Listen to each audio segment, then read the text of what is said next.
band members and the music to be played, and for the selection of the band staff personnel. In 1985, the FAMU Marching 100 was selected as recipient of the Sutler Trophy.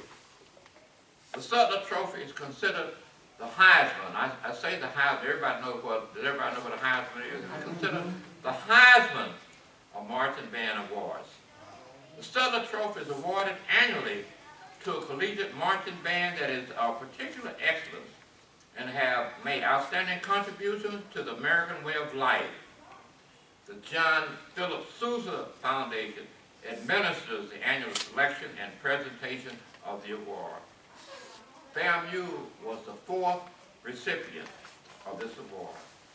The first was the University of Michigan in 1982, University of Illinois in 1983, and Ohio State in 1984. On January 16, 1989, Dr. Foss received a transatlantic telephone call from Dr. Jean-Paul Godet from Paris, France, inviting FAMU to perform in the 200th anniversary Bastille Day Parade. Bastille Day in Paris is like the 4th of July in America, but this is the 200th anniversary and this was special. But he got this call, and he responded by saying that this request, I can't say yes. It had to first be approved by the university, and then the U.S. State Department has to approve it, which both of them did. All right. The expense in moving the band personnel, chaperones, and other staff was borne by the French government. The cost was in excess of $500,000. The band was cheered by more than 2 million persons as they marched along the parade route. The parade was viewed with an international worldwide audience of at least 500 million. It was an exhilarating, it was an international worldwide audience.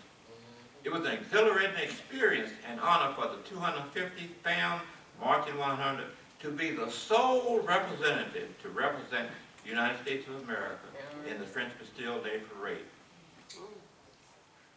He had established a relationship with Willis Scott. Some of you may remember Willis Scott on Today's Show. This is on the book. This is Willis Scott and Dr. Foster when he came back, and Willis Scott said, Paris will never be the same. Reading the things that they did in Paris, how the people followed them on a parade route, and the police had to keep people away, they were just so excited. An interesting note, though. Sumner had been to Paris before. In 1972. The Sumner High School Jazz Band, under the direction of Mr. Leon Green, had been invited to participate in the International Jazz Festival. People who went there, students who went there, high school students, won virtually every award that you could win. It was one of the few high school bands there. The major difference is that the Board of Education didn't want him to go. Did not lift a finger, not only to help, but encourage other people not to donate. This area, particularly the northeast area. Who was the principal at the time? We put our shoulder to the wheel, and we had to have $25,000 by a certain day. And we raised, knocked door to door, and many of you here participated. We had a week to go with $5,000 short. Have mercy. Senator Bob Dole called and said, don't worry about it. All right. Not only did he put the $5,000 in, $5,000, he sent one of his staff. Many of you may remember Anna Rehas. She went as a chaperone. The band went. All right. When they came, but when FAMU came back, there were people parading. When they came back, we celebrated them.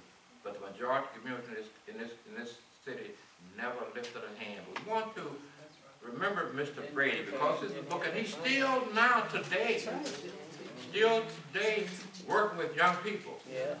You really want to see a man dedicated. Leon and I are the same age. We know him. Working with young people now. Go down to what used to be old St. Margaret's Hospital on Saturday. Oh, See those students down there and see the drive that he had. Still trying to do things for our young people. all right. Last year he was selected in the Jazz Hall of Fame All right. over in Kansas, Missouri. All right. In 1994, Dr. Foster did what no other African-American college band director could do. Be elected as president of the American Bandmasters Association. All right. He became the 56th president of this organization. All right. In 1973, the University of Kansas and its Alumni Association conferred the citation for distinguished service upon Dr. William Foster.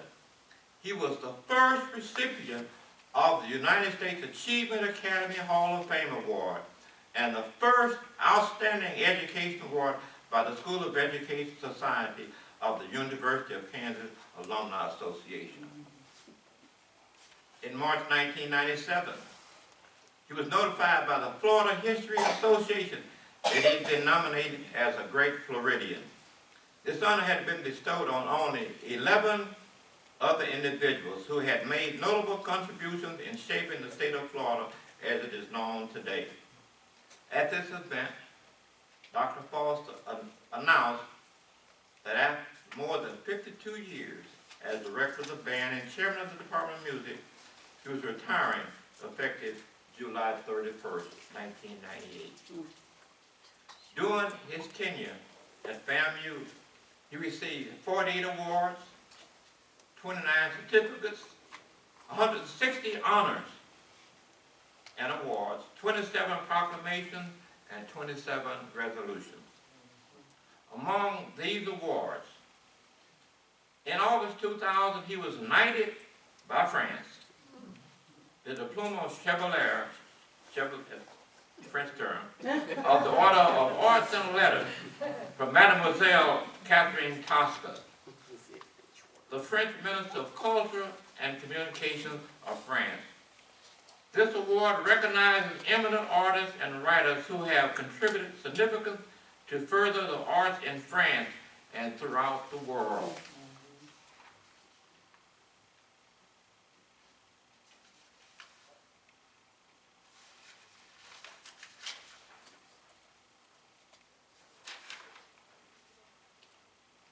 On April 22nd, 1998, the William P.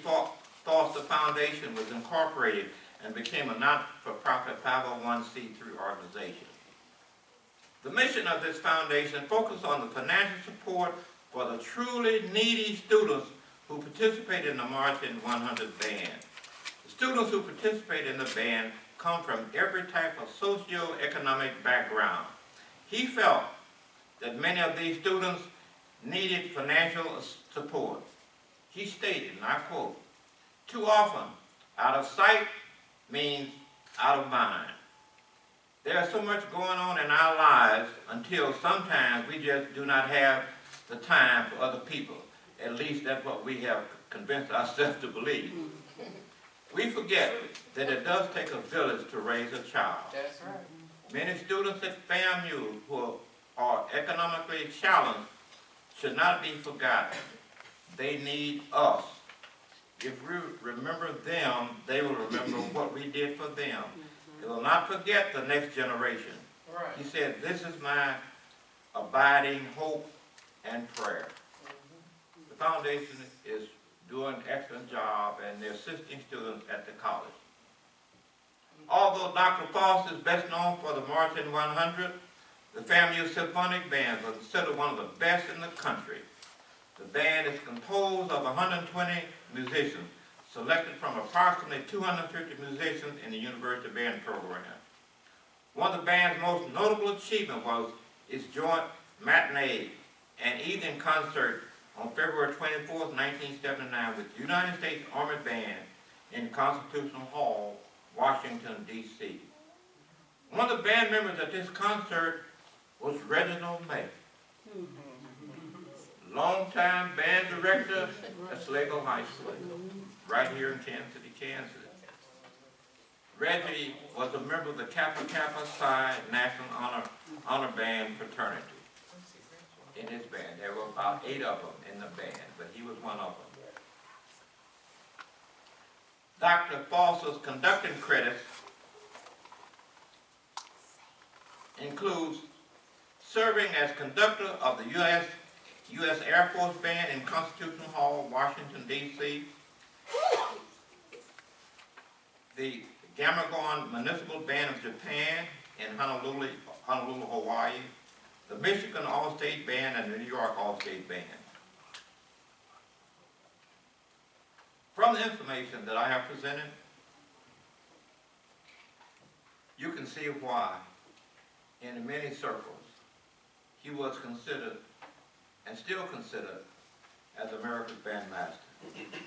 Dr. Foster passed in 2010 in Tallahassee, Florida. Dr. Foster, though, is but one of the many outstanding graduates of Sumner High School. I've attempted over the past 50 years to present some of the outstanding graduates of Sumner High School. This history must be preserved, in my opinion. I'll be asking some of you to join me in seeing that a Black History Trail can be done in the northeast area of Kansas City, Kansas. Amen. Kansas City, Missouri is already doing it. They're already doing it. And why can't we do it over here? The city has undertook the job in Kansas City, Missouri. Why can't we do it over here? And I think a lot of it is just because we're not aware of the history. That's true. There's a document being done by Curtis Abinett Jr., the author of the book, The Legendary Florida A&M University Band. Book right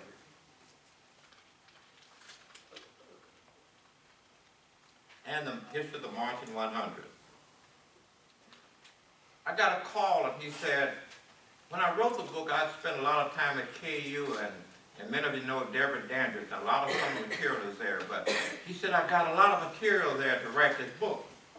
He said, but when I was asked to do the documentary, I called Deborah and said, I'm on my way and I need to stop by. And after talking to Deborah, he said, I need to go. She said, you need to go to Kansas City and talk to Chester. Deborah and I have been friends for years. He wanted to view some of the sites where he lived, where he walked. And he wanted to hear from someone who may have known Dr. Foster. I didn't know Dr. Foster, I only met him one time. That was a 1995 Sumner Convention. But he said, he came and we went and looked at some of the sites. Unfortunately, all the schools that he attended are gone. Except at Northeast, the building there, it's a senior citizen home, but it's still there. We walked and we took pictures of the Northeast building, and we walked down Fifth Street. We stopped at First AME Church, and he looked where he went to school. He took pictures of all this. He went where Stowe School was, at 3rd and Richmond. He went where Keeling Elementary School was. And he went to where Sumner High School was at 9th and Washington Boulevard. It's interesting, we could not take any pictures of any of that, but we did talk and gave him some idea of what it was like in 1935. I don't know, I'm not quite that old. I was born before 1935, but I don't know what it was like in Kansas City in 1935. I lived in Ashdown, Arkansas, so it was different from Kansas City, I'm sure. But we did go to Sumner Academy of Arts and Sciences, where Sumner High School, for many of us in here, where we attended high school. But it was not the high school that he attended. We spent about 3 hours in the alumni room, so he could get some feel of some of the history And fortunately, we had a table in the middle of the floor that had material on Dr. Foster. And he was just really kind of taken aback about that. That we had to remember Dr. Foster. And we had a table, special table set up for him. I hope that I have provided you with some information. Just one other thing I want to do.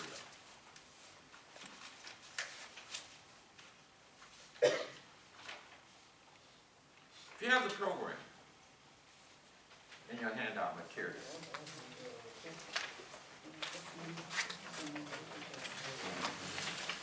this is program when he graduated from Kansas City, Kansas Public Schools.